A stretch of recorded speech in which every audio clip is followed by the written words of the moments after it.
Hey boo, I hope all is well with everyone. Welcome back to Ebony Brews.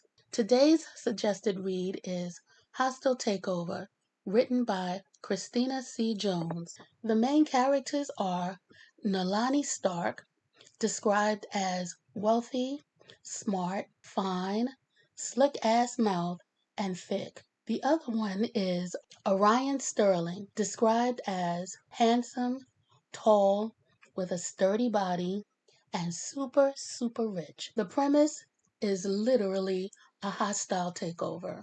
Nalani is the chief operating officer of the supermarket Nectar. She runs this business with her father.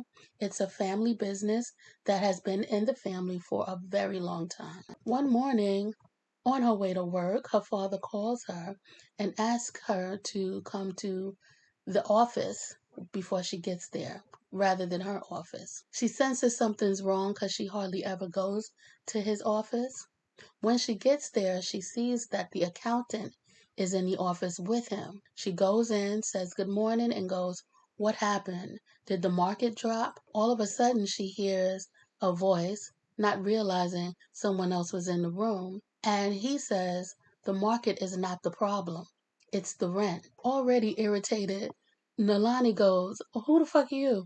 The gentleman was not bothered at all. He introduces himself as Orion Sterling, CEO of Wholesome Foods Supermarket. Also, his family owns Stella Foods, which is the parent company of Wholesome Foods. Her father and the accountant are still very quiet, and Orion's doing all of the talking. Unbeknownst to Nalani, her father hasn't been handling the finances too well. As a matter of fact, he sold the land and the building. I forgot to mention the family owned the land, the building, and the supermarket. So Orion is the new landlord. The accountant tried to explain that they started to lose their way with her mother's medical bills before she passed away, and they couldn't keep up with the now rent that they owe.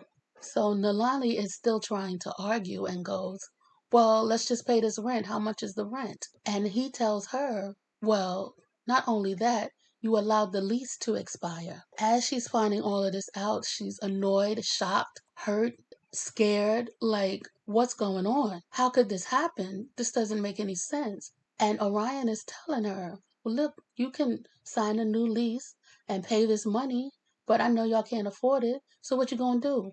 Nalani is saying, "Well, we could sue." He said, "You could do that, but how long is that going to take? You can't afford that either." She thinks, "Well, maybe we can try and pay whatever it is we owe you with our investments and records of sale." She doesn't know that the store has been operating in the red for years now. She also offered to try and buy the land back, and he told her, "You just can't afford it." So she's in disbelief, and she's looking to her father and the accountant for answers.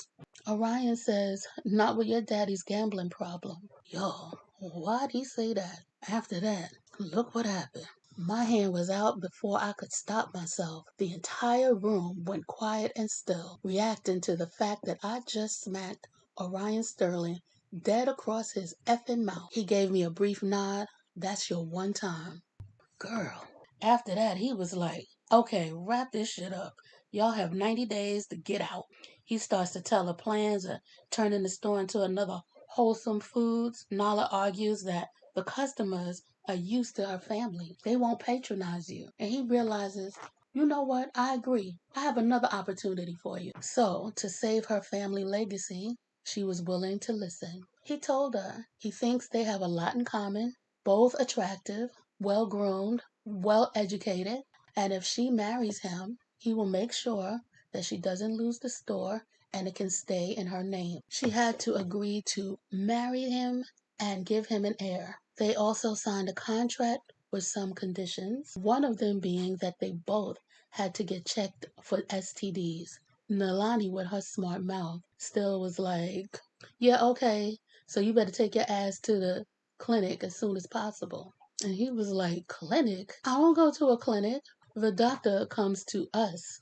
Then he says, Nalani, come on. You should know that, baby. Absolutely not. My smirk dropped. Absolutely not what? I asked. You calling me baby. Get used to it, baby, I told her, closing that distance again, this time planting a hand at the small of her back.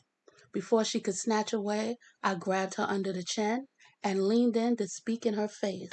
Just because this marriage might be convenient, you need to understand something right now. It ain't fake. I'm gonna parade you in public, fuck you in private, and otherwise ignore you, just like every other marriage. Now, y'all gotta get the book to find out what happened next.